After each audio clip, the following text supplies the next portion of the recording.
नमस्कार साथियों, मैं डॉक्टर हृदय चौधरी और आप देख रहे हैं आपका अपना चैनल। साथियों, आज उत्तर प्रदेश का बजट पेश हो रहा है और लाखों कर्मचारी, संविदाकर्मी, आउटसोर्स कर्मचारी, शिक्षक, शिक्षा मित्र, आशा, आंगनबाड़ी, होमगार्ड और युवा अभ्यर्थी इस बजट से बड़ी उम्मीद लगाए बैठे हैं।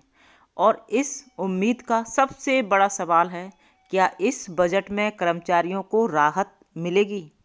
आइए समझते हैं संभावित घोषणाएं क्या हो सकती हैं पूरी सटीक और संतुलित जानकारी के साथ। लेकिन उससे पहले आप सबसे एक छोटा सा रिक्वेस्ट है कि इस चैनल को अगर अभी तक सब्सक्राइब नहीं किया है तो चैनल को सब्सक्राइब करके बेल आइकॉन प्रेस करें, ऑल पर सेट कर दें, जिससे कि सभी वीडियो के नोटिफिकेशन आपके पास सबसे पहले पहुँचें। और ज़्यादा से ज़्यादा कमेंट कीजिएगा, वीडियो को लाइक और शेयर कीजिएगा।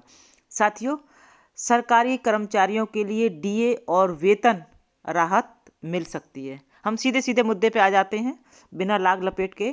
नंबर 1 की सरकारी कर्मचारियों के लिए डीए और वेतन की राहत मिल सकती है। सबसे पहले बात होगी नियमित सरकारी कर्मचारियों की।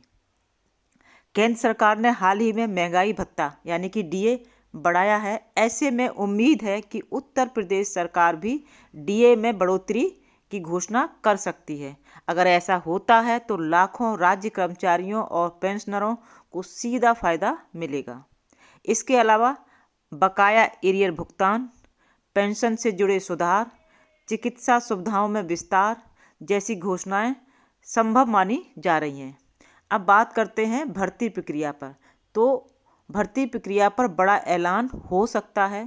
पिछले कुछ समय से युवाओं और कर्मचारी संगठनों की सबसे बड़ी मांग रही है रिक्त पदों पर भर्ती की संभावना है इस बजट में। पुलिस भर्ती, शिक्षा विभाग में शिक्षक भर्ती, स्वास्थ्य विभाग में स्टाफ भर्ती, राजस्व और अन्य विभागों में खाली पद भरने की घोषणा की जा सकती है। सरकार अगर भर्ती कैलेंडर जारी करती है तो यह युवाओं के लिए बड़ी राहत होगी। आगे बढ़ते हैं और इस बजट में संविदा और आउटसोर्स कर्मचारियों के लिए क्या? संविदा और आउटसोर्स कर्मचारियों की सबसे बड़ी मांग है नियमितीकरण, न्यूनतम वेतन की गारंटी, सामाजिक सुरक्षा ईएसआई और पीएफ। संभावना यह है कि सरकार सामाजिक सुरक्षा दायरा बढ़ाने की घोषणा कर सकती है। हालांकि पूरी तरह नियमितीकरण की घोषणाएं बजट में होना मुश्किल माना जा रहा है, लेकिन मानदेय वृद्धि या सुरक्षा प्रावधानों में सुधार संभव है। अब बात करते हैं आशा, आंगनबाड़ी और शिक्षा मित्र। आशा, आंगनबाड़ी और शिक्षा मित्र ये वर्ग सबसे ज़्यादा बजट पर नज़र रखे हुए हैं। मानदेय में वृद्धि, प्रोत्साहन राशि, प्रशिक्षण और स्थायी नीति की रूपरेखा। अगर सरकार इन वर्गों के लिए अलग पैकेज घोषित करती है तो यह राजनीतिक और सामाजिक रूप से बड़ा संदेश होगा। आगे बढ़ते हैं, बात करते हैं पुरानी पेंशन योजना ओपीएस पर क्या होगा। सबसे चर्चित मुद्दा है पुरानी पेंशन योजना। फिलहाल सरकार ने ओपीएस लागू करने के संकेत नहीं दिए हैं, इसलिए संभावना कम है कि सीधे ओपीएस बहाल हो। लेकिन एनपीएस में सुधार या कर्मचारी हित में कोई समिति बनाने की घोषणा हो सकती है। आइए आगे बढ़ते हैं और बात करते हैं होमगार्ड और पुलिस कर्मी। होमगार्ड लंबे समय से ड्यूटी रोटेशन और आय घटने की समस्या से जूझ रहे हैं। संभावना है इस बार कि ड्यूटी दिवस बढ़ाने की घोषणा, भत्ता वृद्धि, बीमा कवर में सुधार, पुलिस विभाग में भी संसाधन और भत्ता बढ़ाने का ऐलान संभव है।